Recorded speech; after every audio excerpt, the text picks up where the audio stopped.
नमस्कार, मेरा नाम आलोक है। आप लाइव स्ट्रीम देख रहे हैं। अब 2024 की लड़ाई जीतने के लिए एक तरफ जहां बीजेपी अब पूरी तरह एग्रेसिव होती जा रही है। श्री गणेश गैंगेश्वर जी हमारे साथ हैं। गैंगेश्वर जी, कल तो प्रधानमंत्री ने भी कह दिया घमंडिया, ये घमंडिया लोग हैं, घमंड से भरे हुए हैं, अहंकार से भरे हुए हैं। यूपीए का तो खैर क्रियाक्रम कर ही दिया इन्होंने बेंगलोर में। लेकिन अब बात जब हम बीजेपी कर रहे हैं, आपने देखा बिहार बीजेपी की जो कार्य समिति है, जो उनके जितने मजबूत सिपाही हैं उन्हें उतार दिया गया है। उनकी सूची जारी कर दी गई बीजेपी कार्य समिति की, प्रदेश कार्य समिति की। और अब तमाम पहलवानों में सवर्णों को ज़्यादा तरजीह दी गई। कल हमने इस मुद्दे पर बातचीत की थी, कैसे पिछड़ा को, अगर हम यादवों की बात करें या मुस्लिम की बात करें, तो उसे उतनी जगह नहीं दी गई। लेकिन अब सवर्णों के भरोसे ही क्या बीजेपी की ये बैतरनी पार हो जाएगी? देखिए आलोक जी, जो आपने कहा कि नरेंद्र मोदी ने ऐलान कर दिया, घमंडिया कहा, चुनाव होता है और चुनाव को चुनाव के तरीके से ही लड़ा जाना चाहिए। सारी पार्टियां लड़ती हैं। चुनाव के पहले कोई भी पार्टी हार नहीं मानती है। सभी कहते हैं सभी सीटें तो हम ही जीतेंगे। नीतीश कुमार ने भी आज बखूबी जवाब दिया। हाँ, नहीं, अमित शाह ने कहा कि बिहार में 40 की 40 सीटें जीतेंगे।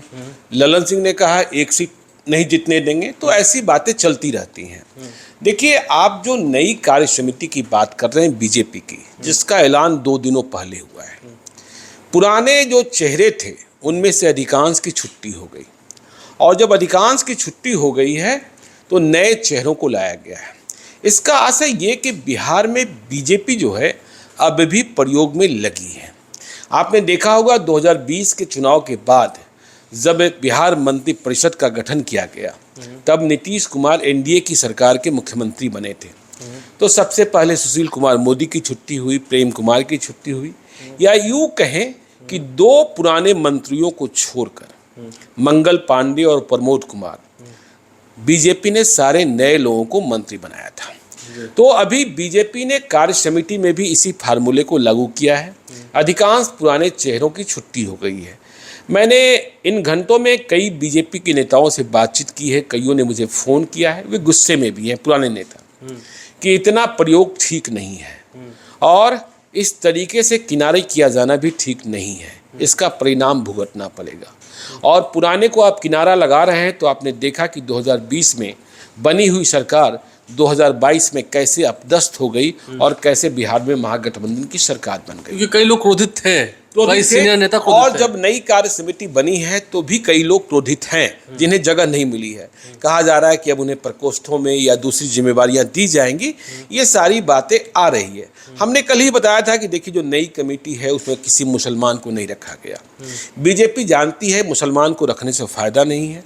ये जितने गोलबंद होंगे फायदा उतना ही होगा। इसलिए इन्हें गुस्सा ही होने दीजिए और अधिक गुस्सा होने दीजिए। यादवों से भी निराशा है बीजेपी को, इसलिए सिर्फ एक यादव, जबकि पिछड़ी जातियों में सबसे बड़ी जाति यादव। ठीक है, निराशा इसलिए है कि तमाम कोशिशों के बाद भी ये यादव जाति का जो वोट बैंक है वो बीजेपी की ओर कन्वर्ट नहीं हो पा रही है। ठीक है, अब आपने चर्चा छेड़ दी सवर्णों की। देखिए, 38 लोगों की कमेटी बनी है और उनमें से 17 लोग जो हैं वो सवर्ण हैं। मतलब करीब करीब 50%। सवर्णों की आबादी 50% तो है नहीं, लेकिन बीजेपी का फार्मूला स्पष्ट है कि बीजेपी सवर्ण को कोर वोटर मानती है। बीजेपी यह साबित करने में लगी है कि महागठबंधन सवर्ण के खिलाफ है। और विशेषकर आरजेडी, नीतीश कुमार तो बात कर भी लेते हैं, क्योंकि नीतीश कुमार समग्र विकास की बात करते हैं और न्याय के साथ विकास की बात करते हैं, जिस पर अभी पटना हाई कोर्ट ने भी मुहर लगाने का काम, डेवलपमेंट विद जस्टिस, हाँ, विकास के साथ न्याय। तो 17 मतलब करीब करीब। तो देखिए, बीजेपी ने यह चाल चलकर 2 काम किया है। अपने कोर वोटर्स की गोलबंदी की और दूसरा महागठबंधन के लिए परेशानी खड़ा कर दिया। ठीक है, बिहार में 40 लोकसभा क्षेत्र हैं और 17 जो सवर्ण बनाए गए हैं उनमें देखिए ब्राह्मण 6 हैं सबसे अधिक, और भूमियार 5 हैं, राजपूत 5 हैं, कायस्थ 1 हैं। तो आशय साफ है कि ब्राह्मणों का एक भी वोट छिटकने नहीं देना है। ठीक है, भूमियारों का वोट छिटकने नहीं देना है, राजपूतों का वोट छिटकने नहीं देना है। तो देखिए, राजपूत जाति तो बहुत टैक्टिकल वोटिंग करती है।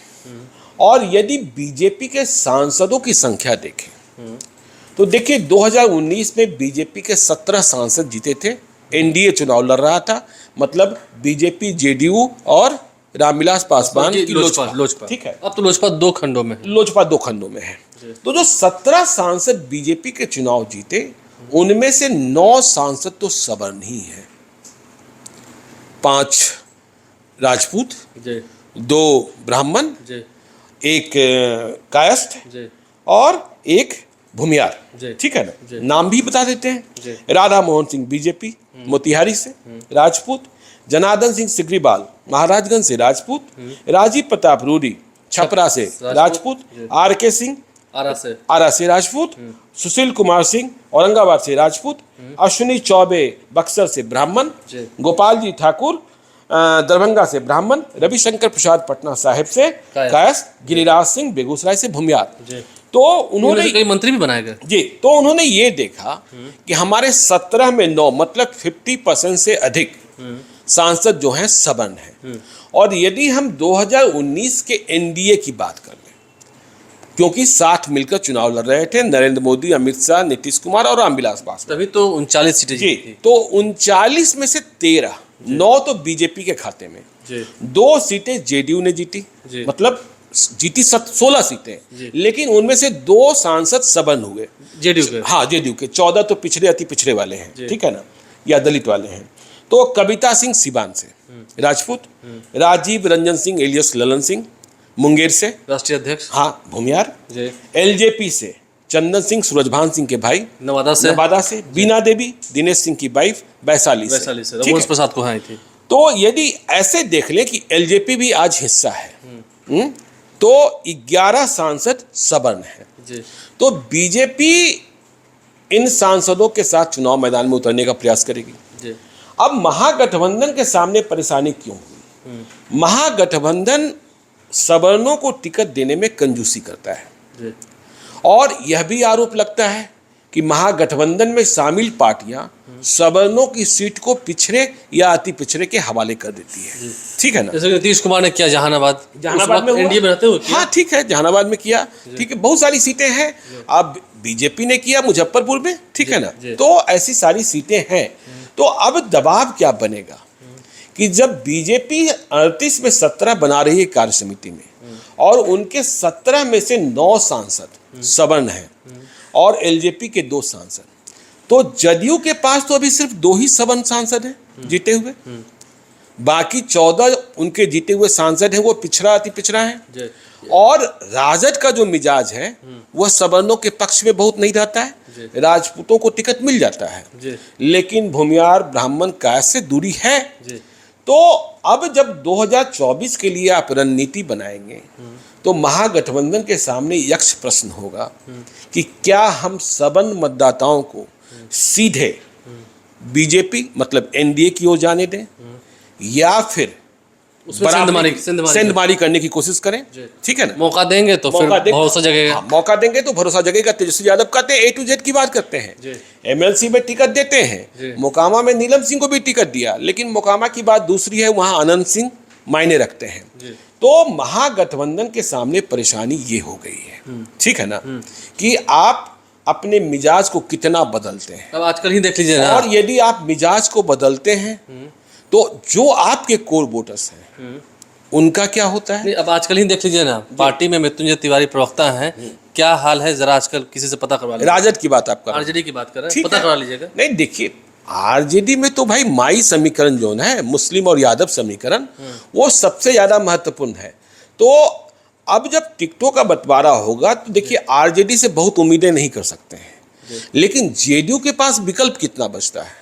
14 जो उनके जीते हुए सांसद हैं वो पिछड़े अति पिछड़े और दलित हैं। एक तो पक्के हैं मुंगेर, नहीं वो तो देखिए अब तो आगे बढ़ाने की बात हो रही है ना, कि कैसे आप मुकाबला करेंगे, और यदि मुकाबला नहीं करेंगे तो वोट बैंक उधर। और देखिए एक बात और कहा जाता है, जो वोट का तौर तरीका है कि जिस बूथ पर भूमियार, राजपूत और ब्राह्मण होते हैं, संख्या में भले ही कम हो, उस बूथ को वे लीड कर लेते हैं, दूसरी जाति के मतदाताओं को भी प्रभावित करने की क्षमता रखते हैं। लेकिन महागठबंधन अपने मिजाज से, अपने कोर वोटर से यदि इधर उधर खिसका तो और ज़्यादा परेशानी है। कहीं आपने उसको तरजीह देने के चक्कर में अपनों को नाराज कर अपनों को दिया? नाराज तो नहीं कर दिया, हाँ, क्योंकि यादव आपके साथ हैं। जी। अब देखिए जो बीजेपी है, सवर्णों के साथ साथ कुशवाहा वोट बैंक में जबरदस्त सेंधमारी करने की कोशिश कर रही है। उपेंद्र कुशवाहा, सम्राट चौधरी जैसे नेता प्रदेश बिल्कुल- अध्यक्ष बना दिया। हाँ, हाँ, सम्राट चौधरी को प्रदेश अध्यक्ष बना दिया। वो भी जो अन्य पार्टी से आए हुए हैं, ये परंपरा तोड़ी। हाँ, उपेंद्र कुशवाहा फ्रंट रनर बने हुए हैं। जी। तो एक संकट यह भी है महागठबंधन के सामने कि जो बीजेपी के कुशवाहा उम्मीदवार होंगे, पहले तो नीतीश कुमार ही लवकुश समीकरण के अकेले और स्थापित नेता थे, लेकिन इस बार यह कहीं ना कहीं दरकेगा। तो जहां उपेंद्र कुशवाहा चुनाव लड़ रहे होंगे या एनडीए के दूसरे कुशवाहा नेता चुनाव लड़ रहे होंगे, क्या वहां महागठबंधन मुकाबले में कुशवाहा नेता को ही उतारने की बात करेगा, साहस दिखाएगा? काराकाट के बारे में बहुत सारी बातें चल रही है।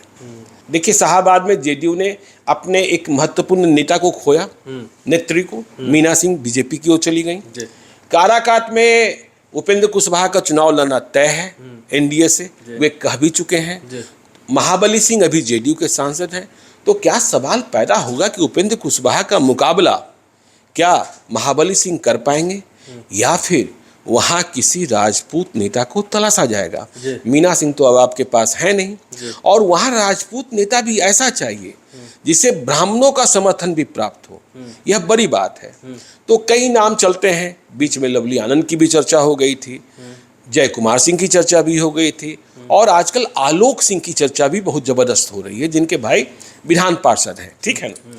तो एक संकट बीजेपी ने पैदा किया है, और यह देखना होगा, क्योंकि देखिए बीजेपी ने मान लिया कि सवर्ण मतदाताओं के साथ अति पिछड़े मतों को हमें जोड़ना है। अति पिछड़ों में हम एक जोड़ना चाहेंगे। हाल ही में हमने देखा था, आप जानते होंगे, आम जनता पार्टी है राष्ट्रीय, उसके भी नेताओं से मुलाकात हो रही थी, सम्राट चौधरी की, नित्यानंद राय की, तो वो फोटोज काफी निकल के आए थे। तो क्षेत्रीय पार्टी को भी जोड़ने का एक सिलसिला वो ठीक है। देखिए, आपने आम जनता पार्टी की बात करी। देखिए, मुकेश सहनी से अभी वार्ता भंग नहीं हुई है, भीतर भीतर वार्ता चल ही रही है, और मुझे लगता है मोह भंग नहीं हुआ है। नहीं, मोह भंग न मुकेश सहनी का हुआ है न बीजेपी का हुआ है। और मुझे लगता है कि आखिरी वक्त में कोई ना कोई रास्ता ये निकाल ही लेंगे, क्योंकि बिहार में सहनी वोटर्स, ठीक है ना, ये बड़े, देखिए बेगूसराय पर भी बीजेपी की नजर है। बेगूसराय में बीजेपी के भीतर बहुत खींचतान है, कई गुट बन गए हैं, कई समूह बन गए हैं, और बेगूसराय में ही 5 नवंबर को भूमिहारों की महापंचायत होने जा रही है, जो आशुतोष कुमार कर रहे हैं, राष्ट्रीय जनता पार्टी वाले। कहा जा रहा है कि बड़ी संख्या में उधर के लोग, वहां क्या फैसला होगा देखना होगा। हाँ, देखना होगा, क्योंकि यदि महागठबंधन ने उम्मीदवार कम किए, तो परिणाम भुगतना होगा। महागठबंधन ने मिजाज बदला, तब भी परिणाम भुगतना पड़ेगा। तो आग पर चलना है आपको, क्योंकि बीजेपी सवर्णों के बूते बैतरनी पार करना चाहती है, और साथ में अति पिछड़ों को जोड़कर सवर्णों का चरणामृत पीना चाहती है। हाँ, आप चरणामृत कह लें या वोट का आशीर्वाद कह लें, चरणामृत के समान ही होता है। नहीं, ठीक है।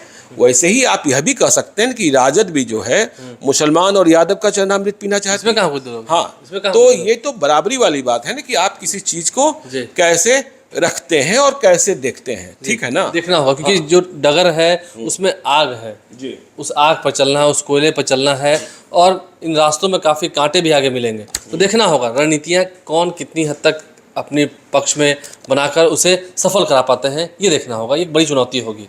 आप लाइव शिक्षा बन रहे हैं, क्या सच में आरजेडी जेडीयू सवर्णों को भी तरजीह देगी, उचित संख्या देगी, A to Z की सिर्फ बात होती है, या उसे इम्प्लीमेंट भी किया जाएगा? ये देखना होगा। नहीं तो फिर बीजेपी की अगर वोट शिफ्ट होता है तो परेशानी होगी, और 2019 उम्मीद है आरजेडी और तेजस्वी यादव नहीं भूले होंगे अब तक। जातिगत गणना का जब रिपोर्ट कार्ड आएगा, वह भी चुनाव को प्रभावित करेगा। क्या देखना? हाँ, देखना होगा कि आप पिछड़ा बनाम सबन तो नहीं हो रहा है, अति पिछड़ा बनाम सबन तो नहीं हो रहा है, यह भी देखना होगा। और कभी कभी ऐसा भी होता है कि बहुत छोटी सी ताकत आप बहुत बड़ा करने की स्थिति में नहीं है। अभी अभी मुझे एक किस्सा सुना रहे थे अयोध्या का, प्रभु श्री राम की जन्मस्थली का, एक आचार्य महोदय, कि उनके साथ बेगूसराय के एक व्यक्ति गए, और वहाँ एक बड़ा भंडारा का आयोजन किया गया था। कोई 5000 लोग खाना था, तो भोजन की व्यवस्था थी। तो बेगूसराय वाले जो भद्र पुरुष गए थे, उन्होंने वहाँ के गुरुजी से कहा कि इस लंगर का, इस भंडारे का मैं भी हिस्सेदार बनना चाहता हूँ। और मैं चाहता हूँ कि मेरे द्वारा दिया हुआ सभी 5,000 लोग खाएं, एक भी व्यक्ति अछूता न रहे प्रसाद। तो यह तो बड़ा बजट होता 5,000 लोगों के लिए।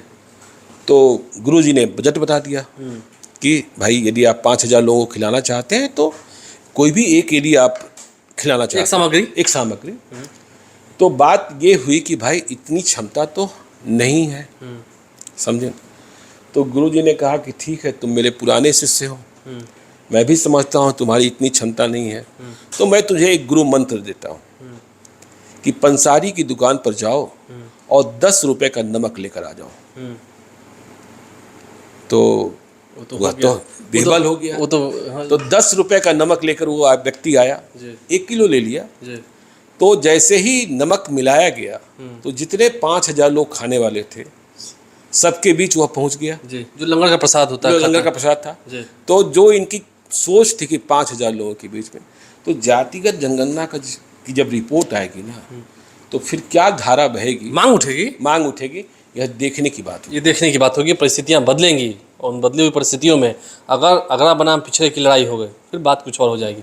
आप लाइव स्ट्रीम से बने रहें, हमारे चैनल को सब्सक्राइब कर लें, साथ साथ फेसबुक पेज भी लाइक करें। धन्यवाद।